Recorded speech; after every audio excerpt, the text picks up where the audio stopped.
তো এখন দেখো এটা হলো ডিরেক্ট ডাই। হ্যাঁ, ডিরেক্ট মানে কি সরাসরি। ডিরেক্ট ডাই কেন বলতেছি, কারণ এই ডাই দিয়ে ডাইং করার সময় মানে এই ডাইং করার সময় অন্য আদার্স কোনো কেমিক্যাল লাগে না। হ্যাঁ, মানে দেখো আমরা যখন মনে করো অ্যাসিড ডাই দিয়ে ডাইং করি তখন সাথে কি সিকোস্টারিং এজেন্ট, ওয়েটিং, বিভিন্ন হাবিজাবি এজেন্ট ইউজ করি, কিন্তু এই ডিরেক্ট ডাই দিয়ে ইউজ করার সময় এগুলো কিছুই লাগে না, এ নিজে নিজেই কাজ করতে পারে, মানে সরাসরি ডাইং করতে পারে। অর্থাৎ এই ডাইং করার সময় আদার ম্যাটেরিয়ালগুলো ইউজ করতে হয় না, এই জন্য একে আমরা ডিরেক্ট ডাই বলি, মানে সরাসরি কাজ করতে পারে, মানে একে সাহায্যের জন্য অন্যান্য কোনো ম্যাটেরিয়াল ব্যবহার করতে হয় না, অর্থাৎ সরাসরি কাজ করতে পারে। যেহেতু সরাসরি কাজ করতে পারে অন্যান্য পদার্থের হেল্প ছাড়াই, ওই জন্য একে আমরা ডিরেক্ট ডাই বলি। যেমন আমরা শার্টে কি সাদা শার্টে নীল দেই না, নীল হলো ডিরেক্ট ডাই। দেখো জাস্ট পানি নীল, মানে জাস্ট মনে করো বালতিতে পানি আছে, আমি ভিতরে জাস্ট নীলটা দিলাম, তারপরে ওই যে শার্টটা এভাবে ঘুরালাম, ডাইং হয়ে গেল। পানিকে তাপ দিতে হচ্ছে না, সোডা দিতে হচ্ছে না, কিছু দিতে হচ্ছে না, এই নিজে নিজেই কাজ করতে পারে। অর্থাৎ এই ডাই দিয়ে সরাসরি ডাইং করা যায়। যেহেতু সরাসরি ডাইং করা যায় ওই জন্য আমরা একে এই ডিরেক্ট ডাই বলি। তো এই ডিরেক্ট ডাইও কী বলো, ডিরেক্ট ডাইও আগের মতোই, মানে অ্যাসিড ডাইয়ের মতোই, সোডিয়াম, মানে সালফোনিক অ্যাসিডের সোডিয়াম লবণ, সালফোনিক অ্যাসিডের সোডিয়াম লবণটাকে আমরা বলতেছি ডিরেক্ট ডাই। তো দেখো এখন ওই যে অ্যাসিড ডাই কার জন্য প্রযোজ্য ছিল, অ্যাসিড ডাই কার সাথে ভালোভাবে ডাইং করে, ওটা হলো প্রোটিন ফাইবারের সাথে। আর এই যে সেলুলোজিক ফাইবার মূলত সেলুলোজিক ফাইবারের সাথে, মানে সেলুলোজিক ফাইবারকে ডাইং করার জন্য মূলত, মানে সেলুলোজিক ফাইবারকে ডাইং করার জন্য মূলত আমার এই ডিরেক্ট ডাই ইউজ করা হয়। সেলুলোজিক ফাইবারগুলো কোনগুলো, ওই যে ভিসকস, কটন, রেয়ন, এগুলা। তার মানে অর্থাৎ তার মানে আমরা কী বুঝলাম, যে অ্যাসিড ডাই ব্যবহার করা হয় প্রোটিন ফাইবারের জন্য, আর সেলুলোজিক ফাইবারের ক্ষেত্রে ব্যবহার করা হয় আমার বেসিক ডাই। অর্থাৎ সেলুলোজিক ফাইবারের প্রতি কিন্তু আমার বেসিক ডাইয়ের একটা স্ট্রং অ্যাফিনিটি মানে কি একটা আকর্ষণ আছে। এখন দেখো ওয়াশিং ফাস্টনেস। আচ্ছা, ফাস্টনেস বলো, ফাস্টনেস মানে প্রতিরোধ করা, ফাস্টনেস মানে প্রতিরোধ করা। আর ওয়াশিং ফাস্টনেস আছে, লাইট ফাস্টনেস আছে, বিভিন্ন ধরনের ফাস্টনেস আছে। তো ফাস্টনেস মানে প্রতিরোধ ক্ষমতা। এখন ওয়াশিং ফাস্টনেস, আচ্ছা ফাস্টনেস ভালো হতে পারে, খারাপ হতে পারে। দেখো, তো ওয়াশিং মানে কি, ওয়াশিং মানে তো জানি ধৌত করা, মানে আমরা আমাদের গেঞ্জি নষ্ট হয়ে গেলে, গেঞ্জিতে ময়লা ভরলে বা বেশি ঘেমে গেলে আমরা কী করি, ওয়াশিং করি, মানে পানি দিয়ে পরিষ্কার করি। ওয়াশিং মানে পরিষ্কার করা, তাই না? তো ওয়াশিং ফাস্টনেস, আচ্ছা ওয়াশিং ফাস্টনেস খারাপ নাকি ওয়াশিং ফাস্টনেস ভালো, এটা দ্বারা আমরা কী বুঝি? দেখো, ওয়াশিং ফাস্টনেস ভালো মানে কি, দেখো সামনে ওয়াশিং আছে, তার মানে এখানে কী যে, তো মানে ওয়াশিং করলে আমার, মানে ওয়াশিং, মানে ওয়াশিং করার দ্বারা কেমন ফলাফল পাচ্ছি আমি। তো দেখো ওয়াশিং ফাস্টনেস খারাপ, এর মানে কি, যে তুমি যদি একটা ফ্যাব্রিককে ধুয়ে দাও, মানে শার্ট প্যান্টকে ধুয়ে দাও, তাহলে ফ্যাব্রিক থেকে বা শার্ট প্যান্ট থেকে আমার কী হবে, ডাইগুলো উঠে যাবে। মানে দেখো না, অনেক সময় নতুন গামছা কেনার পরে যদি আমরা ওয়াশিং করি, মানে কেচে দিই, মানে ধুই, তখন দেখবা যে পানির সাথে মনে করে গামছার রং টং উঠে অস্থির। তার মানে কি, ওই ডাইয়ের ওয়াশিং ফাস্টনেস খারাপ। আচ্ছা, আর ওয়াশিং ফাস্টনেস ভালো মানে কি, ওই ফ্যাব্রিক থেকে, মানে ধুয়ে দেওয়ার ফলে ওই ফ্যাব্রিক থেকে কোনো ডাই উঠবে না। তার মানে ওয়াশিং ফাস্টনেস মানে আমরা বলতেছি যে একটা ফ্যাব্রিককে ধুয়ে দেওয়ার ফলে ওই ওই ফ্যাব্রিক থেকে ডাই উঠবে কি উঠবে না, এটাই। আর লাইট ফাস্টনেস মানে কি, যে একটা ফ্যাব্রিককে লাইটে রাখলে পারে ওই ফ্যাব্রিকটা জ্বলে যাবে কি জ্বলে যাবে না, মানে ফ্যাব্রিকের কালার ফেড হবে কি হবে না। তাহলে লাইট ফাস্টনেস মানে বোঝাচ্ছে যে লাইটের কারণে ওই জিনিসটার রং পরিবর্তন হবে কি হবে না। আর ওয়াশিং ফাস্টনেস দ্বারা বোঝাচ্ছি যে একটা ফ্যাব্রিককে ধুয়ে দেওয়ার ফলে ওর রং উঠবে কি উঠবে না। যদি ওয়াশিং ফাস্টনেস খারাপ হয় তাহলে রং উঠে যাবে, আর ওয়াশিং ফাস্টনেস ভালো হলে আমার ফ্যাব্রিক থেকে রং উঠবে না। তো খুবই দুঃখের বিষয়, এটা হলো ডিরেক্ট ডায়ের ওয়াশিং ফাস্টনেস খুবই খারাপ, একদম খুবই খারাপ। মানে দেখো না, যে আজকে শার্টে নীল দিলাম, 3-4 দিন ক্লাস করলাম, তারপরে কেমন নীল উঠে গেছে, মানে একবার ধুয়ে দিলেই নীল উঠে শেষ। যাই হোক, এর মধ্যে রাখবা যে ডিরেক্ট ডায়ের ওয়াশিং ফাস্টনেস খুবই খারাপ। আচ্ছা, তো ওয়াশিং ফাস্টনেস খারাপ, তো ওয়াশিং ওয়াশিং ওয়াশিং ফাস্টনেস ভালো করার জন্য বিভিন্ন ধরনের ট্রিটমেন্ট করতে হয়। ওগুলো আমাদের পরীক্ষা আসে, কিন্তু স্যার পড়ায় নেই দেখে আমাদের তো লিখি না, এটাকে সময় পেলে লিখে দিব। আচ্ছা, এখন ডিরেক্ট ডাই কি মনে রাখবা, অ্যাসিড ডাইয়ের মধ্যে ডিরেক্ট ডাই কি একটা অ্যানায়নিক ডাই, নেগেটিভ ডাই, এ লিখে দিচ্ছি। তারপরে সেলুলোজ ফাইবারের প্রতি আর আকর্ষণ আছে, তারপরে washing fastness is not good, মানে ভালো না, আর রেডিলি সলুবল, সলুবল মানে কি দ্রবণীয়, মানে দ্রবণীয় অর্থাৎ দ্রবীভূত হওয়া, আর দ্রবণীয় মানে কি মিশে যাওয়া, অর্থাৎ এটা সহজে পানির সাথে মিশে যায় আর কি।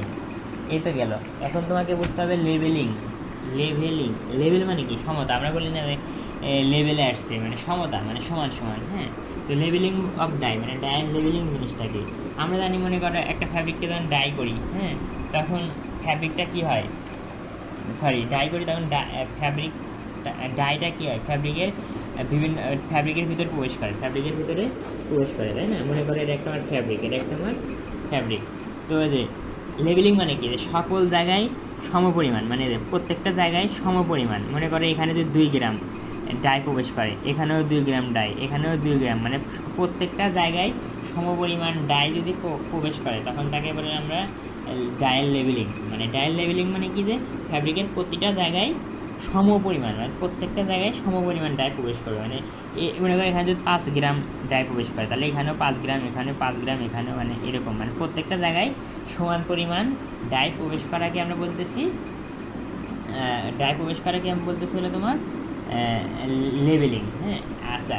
আর তাহলে আনলেবেলিং মানে কি, যে এক এক জায়গায় বেশি পরিমাণ ডাই প্রবেশ করবে, অন্য জায়গায় কম পরিমাণ ডাই প্রবেশ করবে, এটা হলো আনলেবেলিং। হ্যাঁ, লেবেল হয় নাই। মনে করো এখানে 5 গ্রাম ডাই, ডাই বলতে ডাইমলিকুল, তাই না? 5 গ্রাম ডাই প্রবেশ করছে, আর এখানে 1 গ্রাম ডাই প্রবেশ করছে। হ্যাঁ, তাহলে তো জিনিসটা হলো না। লেবেলিং মানে সব জায়গায় সমান পরিমাণ ডাই প্রবেশ করবে। আচ্ছা, একটা আমরা জানি কি ইভেন ডাইং, আর একটা আনইভেন। আনইভেন মানে কি অসমতা, আনইভেন মানে অসমতা।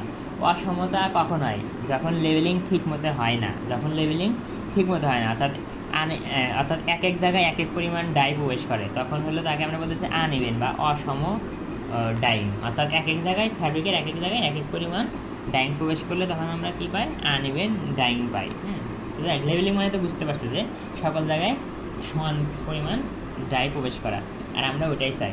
এখন দেখো ক্লাসিফিকেশন অফ ডিরেক্ট ডাই। তো ডিরেক্ট ডাইকে সাধারণত বিভিন্ন কিছুর উপর নির্ভর করে ভাগ করা যায়, তবে এখানে লেবেলিংয়ের উপর ভিত্তি করে 3 ভাগে ভাগ করছি, ক্লাস এ, ক্লাস বি এবং ক্লাস সি। হ্যাঁ, ক্লাস এ, ক্লাস বি। আচ্ছা, ক্লাস এ দেখো এটা কিন্তু ডিরেক্ট ডাইয়ের ক্লাসিফিকেশন, তার মানে class A, class B, class C.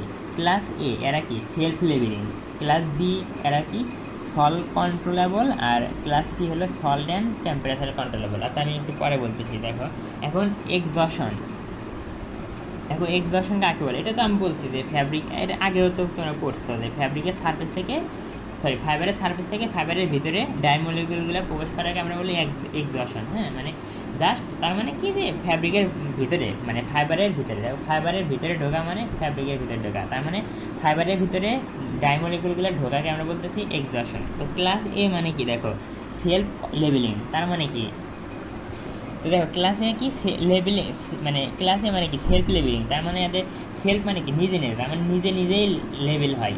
এই লেবেলিং মানে নিজে নিজেই লেবেলিং ক্ষমতা ভালো, মানে নিজেই লেবেলিং হয়, অর্থাৎ নিজেই খুব ভালোভাবে লেবেলিং, অর্থাৎ সব জায়গায় সমানভাবে ডাই প্রবেশ করে। হ্যাঁ, অর্থাৎ কি বাইরে থেকে আমাকে কষ্ট করে সল সোডা এগুলো কিছু দিতে হয় না। আচ্ছা, তার মানে লেবেলিং প্রপার্টি ভালো, এবং এক্সজশনের জন্য আমাকে ওই সল্টল দিতে হচ্ছে না। আর উদাহরণ হিসেবে সিআই ডিরেক্ট ডাই রেট 31। দেখ ক্লাস বি হলো সল্ট কন্ট্রোলেবল, তার মানে কি এটা ক্লাস বি টাইপের ডাইংয়ের এক্সজশনকে কন্ট্রোল করতে আমার কী করতে হবে, সল্ট প্রয়োজন, মানে সল্ট অ্যাড করতে হবে। এখানে দেখো ক্লাসে এতে কিন্তু আমরা সল্ট ব্যবহার করি না, সল্ট ব্যবহার না করেই এই কেসে সেলফ লেবেলিং, মানে নিজে খুব ভালোভাবে লেবেলিং আছে। তো এদেরকে লেবেলিং ভালোভাবে হবে না যদি আমরা সল্ট ইউজ না করি, তার মানে ক্লাস বি এদের লেবেলিং প্রপার্টিটা ভালো না, প্রপার্টি খারাপ। আচ্ছা, আর হলো এক্সজশনের জন্য সল্ট অ্যাড করতে হয়। আর ক্লাস সি হলো কি, মানে ক্লাস সিটা আসলে ক্লাস বির মতোই, এরও লেবেলিং প্রপার্টি খারাপ, আর এরা হলো ডাইস আর হাইলি সল্ট সেন্সিটিভ, মানে সেন্সিটিভ মানে কি সংবেদনশীল, তাই না? মানে সল্ট সেন্সিটিভ মানে তুমি যদি একটু সামান্য কম বা বেশি পরিমাণে লবণ দাও, তাহলে দেখবা যে ডাইং খারাপ হয়ে গেছে।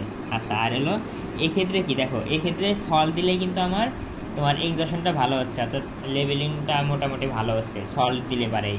আর এটা ক্লাস সি মানে কি সল্ট এবং টেম্পারেচার কন্ট্রোলেবল। আচ্ছা, কন্ট্রোলেবল মানে কি, যে ক্লাস সি এই ধরনের ডাইকে কন্ট্রোল করতে আমার সল্ট এবং টেম্পারেচারে দিতে হবে, অর্থাৎ সল্ট এবং টেম্পারেচার দ্বারা নিয়ন্ত্রিত, মানে এই দুইটা দ্বারা নিয়ন্ত্রিত। আর সল্ট কন্ট্রোলেবল মানে লবণ দ্বারা নিয়ন্ত্রিত, তাই না? তার মানে দেখো এখানে যদি তুমি টাইপ সি ধরনের ডাই যদি তুমি ডাইং করতে চাও, তাহলে কিন্তু শুধুমাত্র লবণ দিলে কিন্তু ভালোভাবে ডাইং হবে না। সেক্ষেত্রে তোমাকে লবণের পাশাপাশি কিন্তু তোমাকে টেম্পারেচারও প্রদান করতে হবে, অর্থাৎ মানে পানি অর্থাৎ ওয়াটারকে তোমাকে হিট দিতে হবে। এই তো আশা করি মোটামুটি পারবা।